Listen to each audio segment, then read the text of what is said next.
Hi, my name is Anabel Augustin. I am the co-chapter leader for the Miami Adult NSA Chapter, and I am also the co-leader for the WeStutter Work Chapter.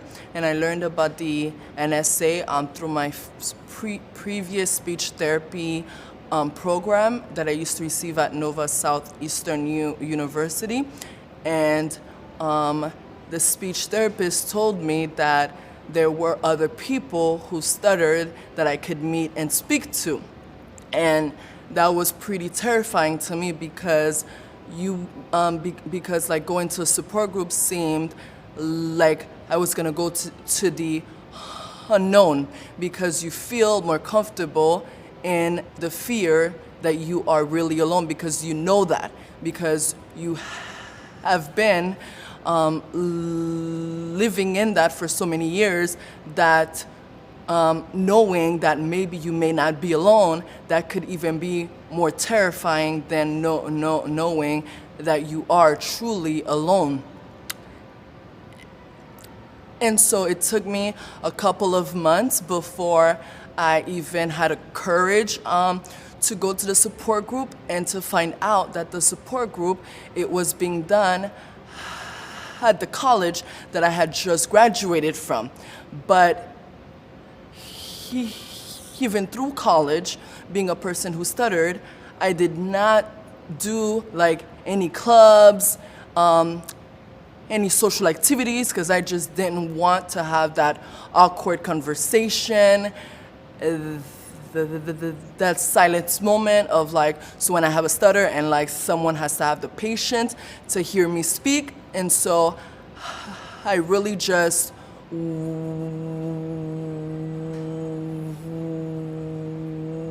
went to school, and then I went straight home.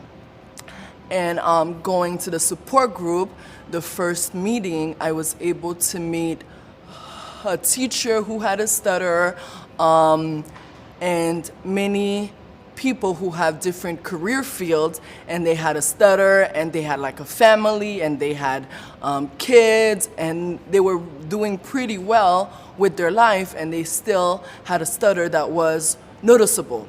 Because I always thought that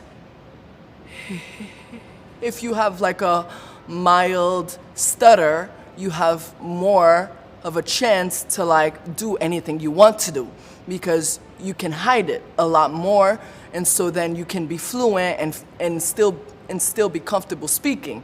And going to the support group, I really saw that no matter how you stuttered, you still could have the life that you wanted for yourself.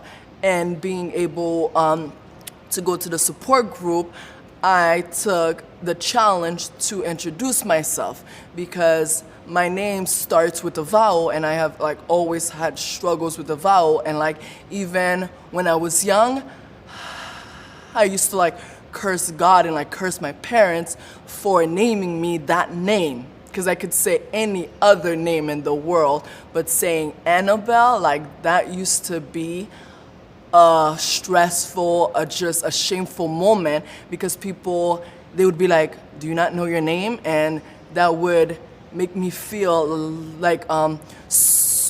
so ashamed that people thought that I didn't know my name. But I knew exactly what I wanted to say, and I could just hear it in my head, but for some reason the words would not come out when I needed it to come out. And going to that support group, I was able to say my name and learn about self-disclosure, because I never thought that you could tell people that you had a stutter. Because for all of my life, no one allowed me to just speak my mind. And so I just thought that I couldn't tell people that I had a stutter, because that was the wrong thing to do, that wasn't normal. And so by learning about self-disclosure, I was able to begin to tell people that I have a stutter and how I stuttered, because I realized going to the support group, we are all people who stutter, but no one stutters one way. And I realize that even when I tell people that I have a stutter, they think that I stutter a specific way. And so I need to explain to them that the way that I stutter is that I may block, repeat words, speak slowly, but that they don't need to speak for me. And I really had to encourage myself to say that, because I can remember from the moment that I came to the United States, my whole social attitude changed, because from my childhood, from what I remembered, I was always the one to raise my hand. I was always the one to read in class. I had many friends. I was popular. Like, I remember being the person that was willing to help other people, to speak in class, to raise my hand, to like even read a book. And coming here to the United States, not knowing the language and noticing that I had a stutter because my cousins told that to me, that I was speaking weird. And I'm like, so what do you mean? And then she told me, you're speaking weird. And that made me more self-conscious about how I spoke. And to try to not do that, I began to use different avoidance behaviors, which only made me stutter more because I was trying to hide it. And that was very mentally draining for me. And being in the United States and not knowing the language, I just always had a fear to introduce myself, being the new kid in class. And I never told anyone that I had a stutter. And so I just really internally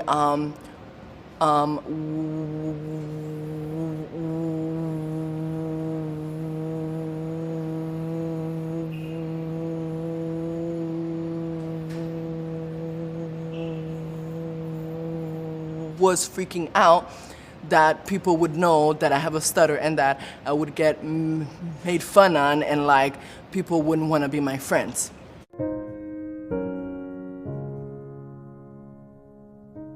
So really, throughout the years, because of the NSA, I was more willing to say my name, more willing to introduce myself. And then so by introducing myself, I was more willing to be patient with myself, to learn to just have more confidence in myself, because I really realized that I wasn't alone. And trying to give myself grace that is a whole circle.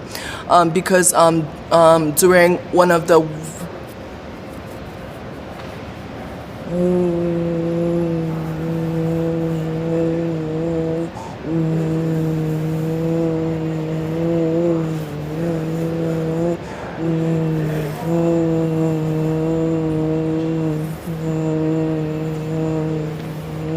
workshops that we had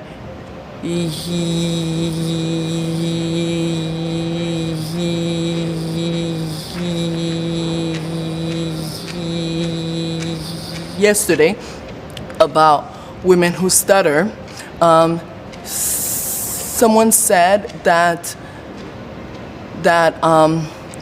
we can't think that progress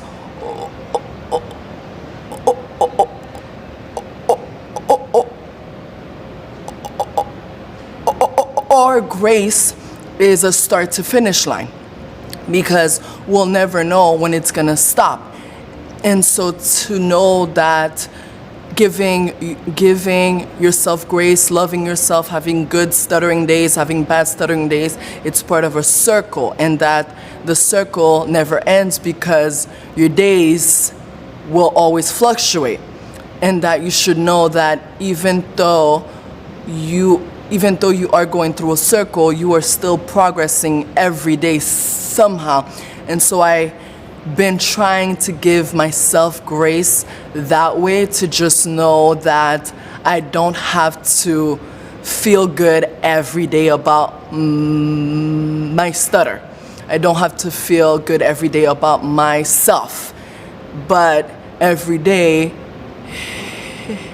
if I talk, I'm making progress. And that's how I have been trying to think about progress, or just trying to think about my life in general.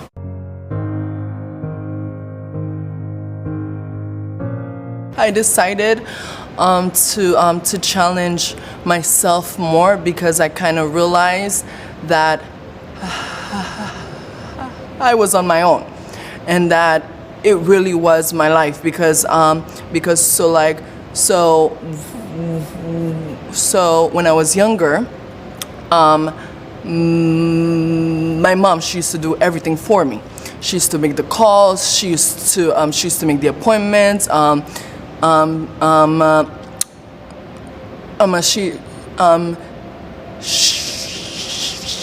She used to just introduce me to people and just get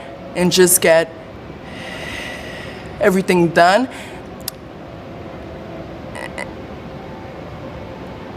And so she was always there. And so, like, even though I was afraid to speak and stuff, I kind of knew that she could take it over if I couldn't do it. But so when she passed away, it was really me that needed to figure out how I was going to live my life, because for a good amount of years, I kind of thought that having good grades, being on the honor rolls, and just graduating,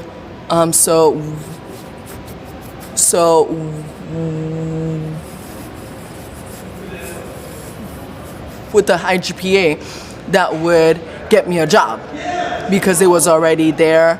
It was already there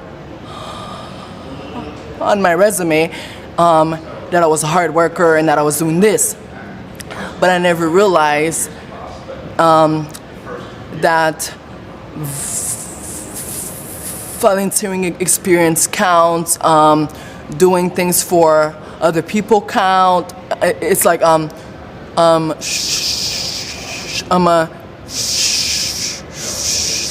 showing that you have real life experiences. And so when I really realized that I was on my own, I began to self-disclose, because I realized that I was never going to get anything done if I wasn't able to tell them to just wait for me to speak, because I was still going to be feeling very inferior to other people, and I was just going to allow fear to stop me from doing anything. And so I feel that joining the NSA and like making those friendships and like hearing other people's stories, that has really shown me that I could do things, and like I have always had a passion for like helping people and being there, and because I have a stutter, I felt that no one would be willing to listen to me, because no one would allow me to have the patience needed to hear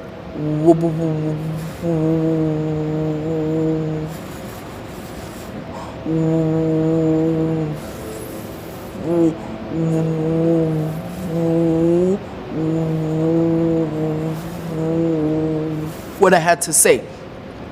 And so I feel that now, because I know that I am truly not alone. I am more willing to put myself out there to new experiences than I was when I was younger.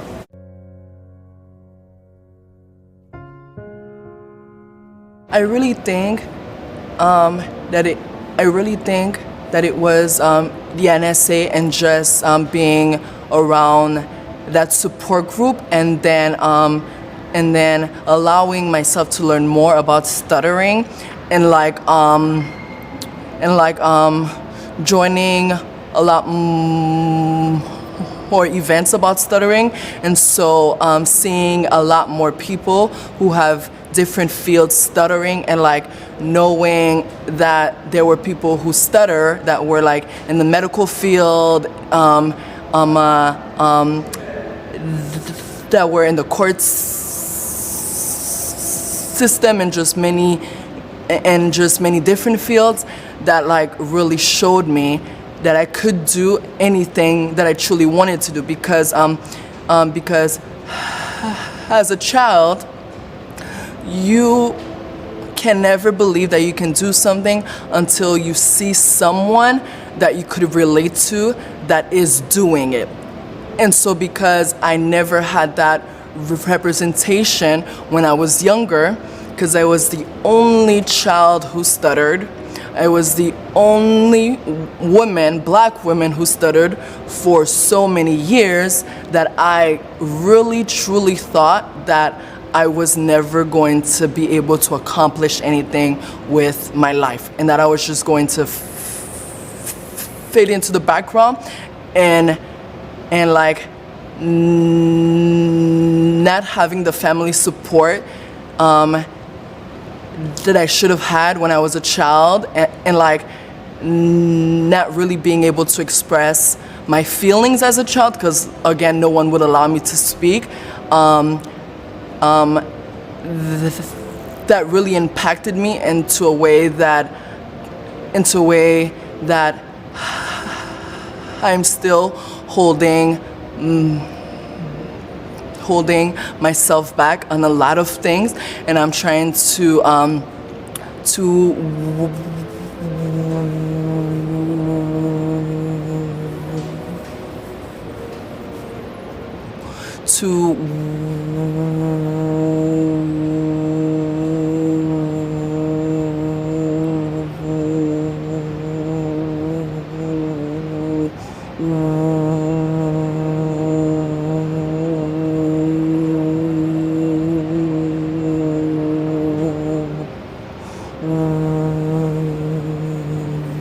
work through that, and so it's been a journey.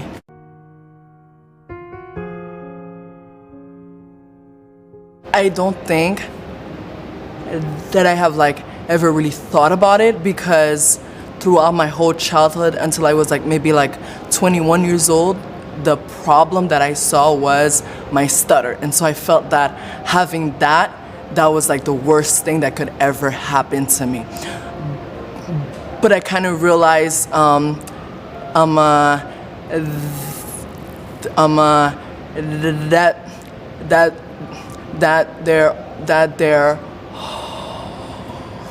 there are things that I need to work on for myself, and I am trying to do that now.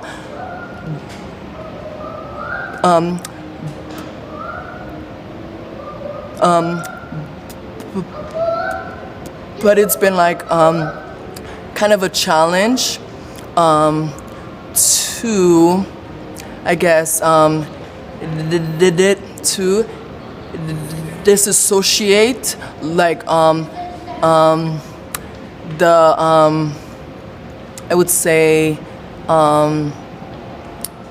the difficulties without my stutter being attached to it, because it was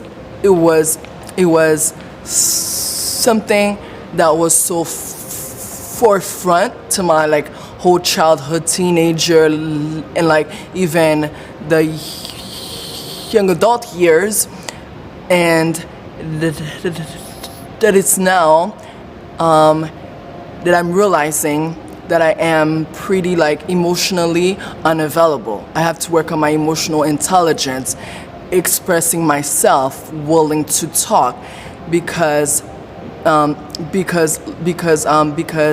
things that I was supposed to do when I was a child, speaking to my mom about like things that bothered me, or like just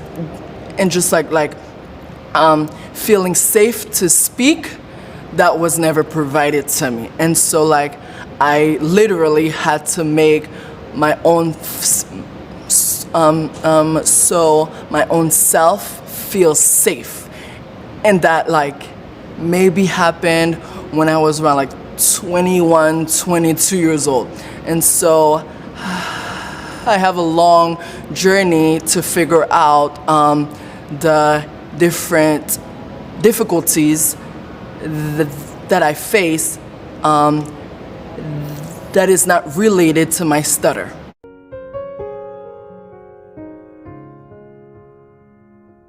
So when my mother and my godmother they passed away, a lot of my family members, they wanted to speak to me. They wanted to be there for me, and like they wanted me to speak to them about how I was feeling, and like things that they could do to help me. And for the first time, I didn't have anything for them to do for me, because I have never thought about things that I could need, because it's like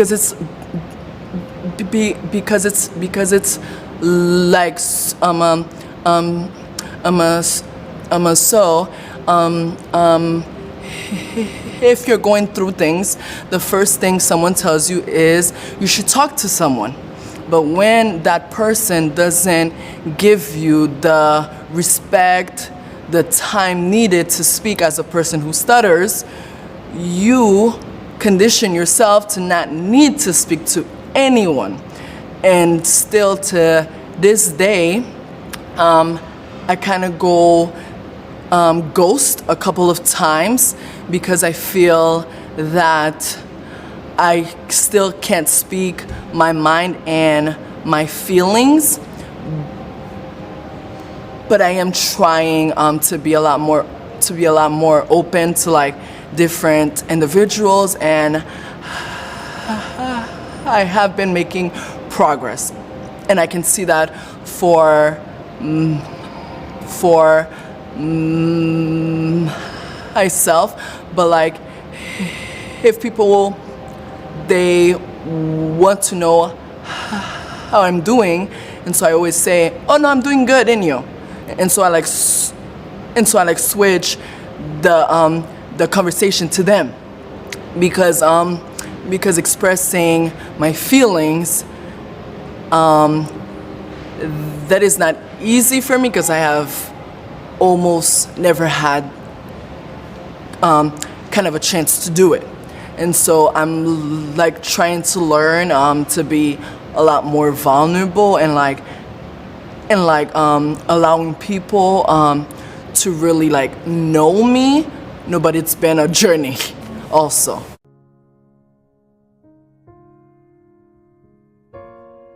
So when my mother and my godmother, they passed away, it's like everyone wanted to know me. And so for a couple of weeks,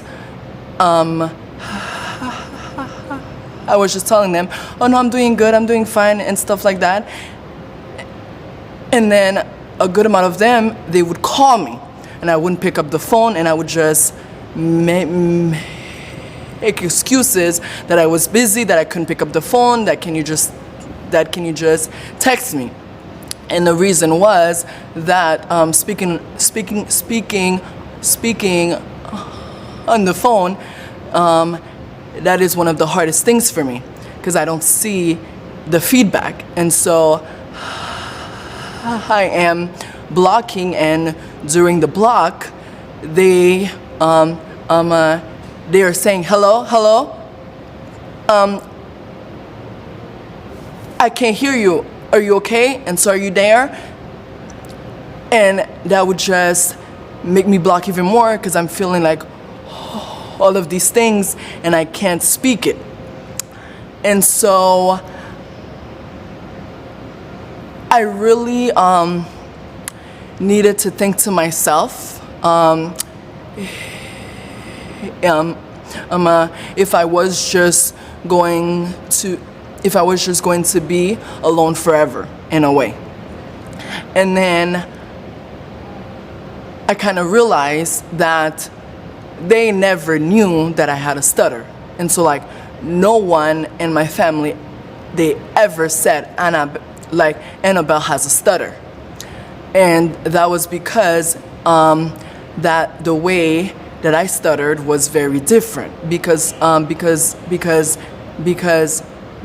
even though that I have two uncles who stutter, they stutter speaking fast. And then me, my stutter is blockage,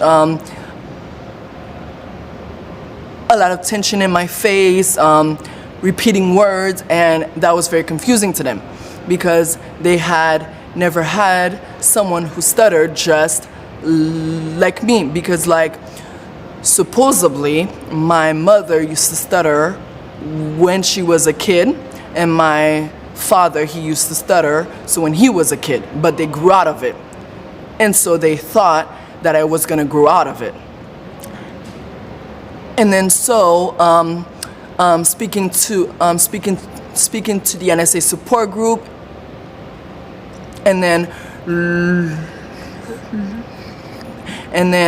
learning more about their family life, I kind of realized that no one in my family knew that I had a stutter and how I stuttered. And then so they were doing a family event, and for the first time in a long time,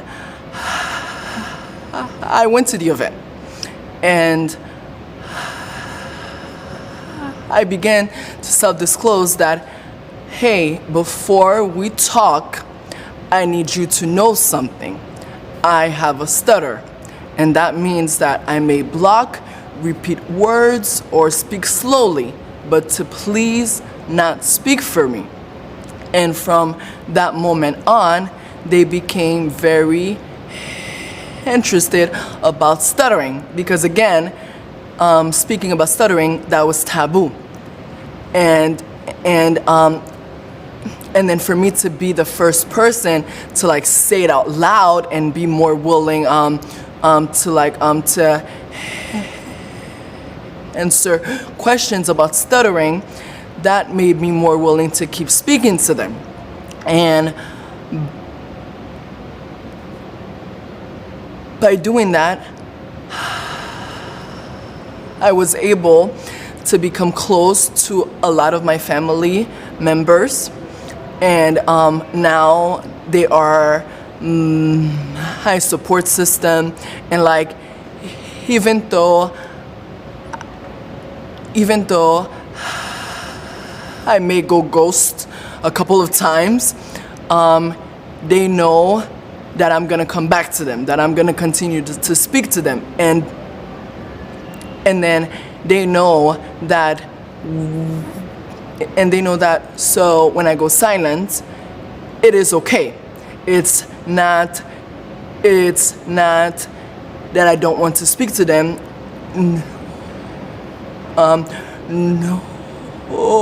No, but it's just that I need time for myself. Because being involved in the stuttering community, I realized that I couldn't be mad at my family members, and I couldn't resent them so much because they didn't know, and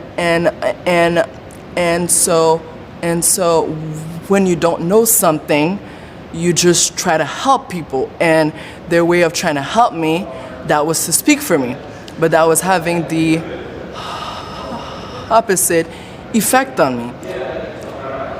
And so I kind of decided to give them grace for not knowing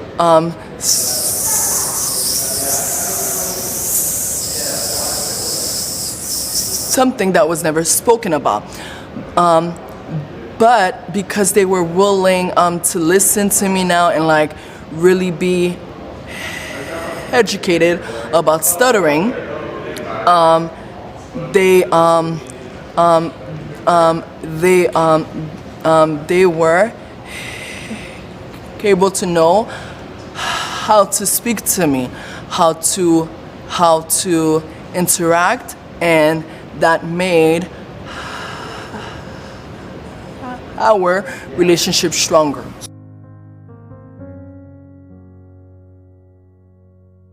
So through the NSA, I was able to meet many new people, and because of that, I was more willing to post about stuttering, because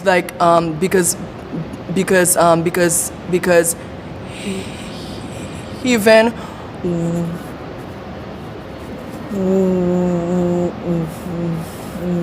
when I was speaking to people about stuttering and facilitating meetings and just trying to challenge myself more, I kind of still kept that to myself, and I didn't repost the WeStutter post because I didn't want too many people to know that I have a stutter. But to just be around the stuttering community and just being more willing to post about stuttering, I was able to meet someone called Cody Lam, and she is the founder of Melanin Stutter Queens that I am a part of, and because of her, I was able to meet other Black women who stutter, and we do virtual meetings, and that was one of my very first time meeting Black women who look like me who stuttered, because even through the NSA support groups,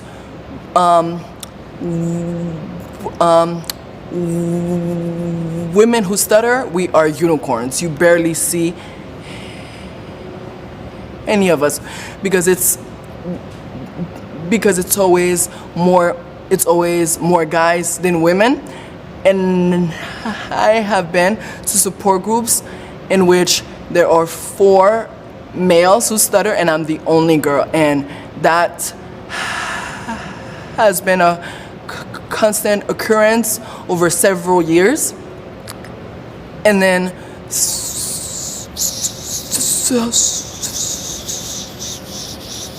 so joining the group and hearing about different Black women who stutter, being in different fields, having families, doing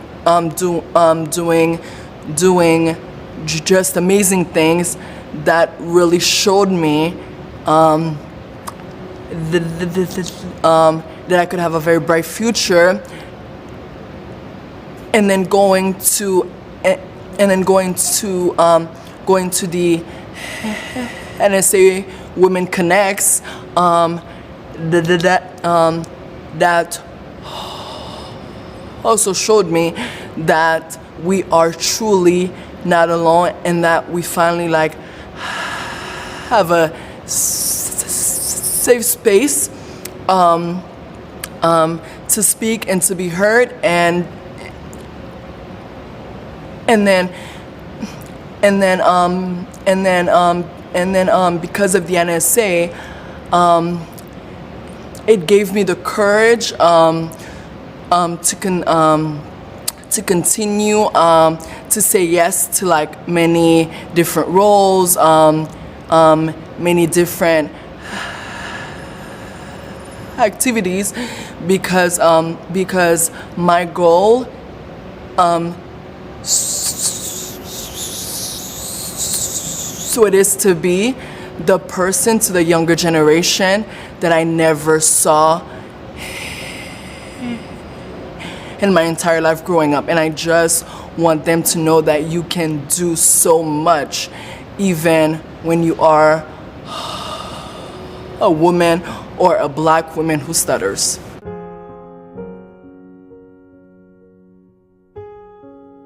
My voice matters because for so many years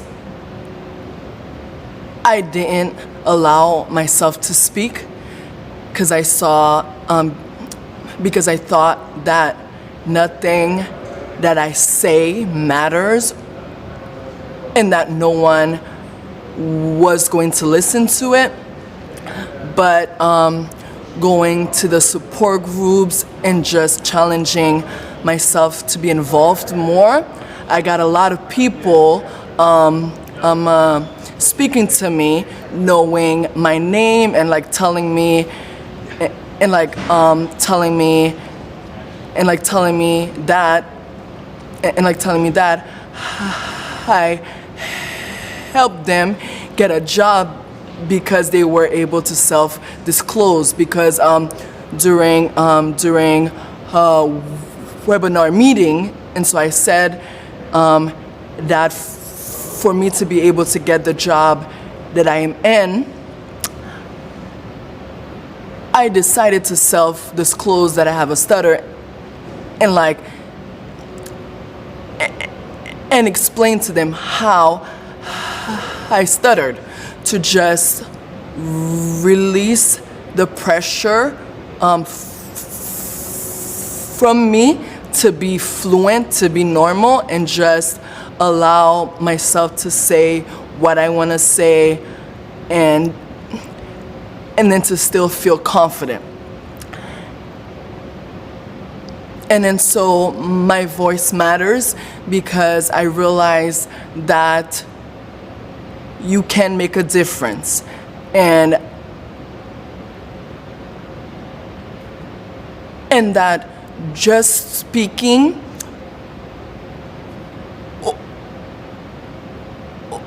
or sharing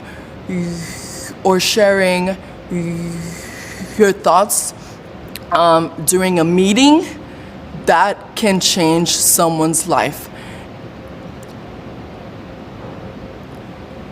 And so I really try almost every day to just continue to speak my mind, to give my opinions, because you never know how your opinion, how your voice, and just how you as a person can have an effect to another person who was going through something, and because they saw you doing it, they finally really believe that they can do it also.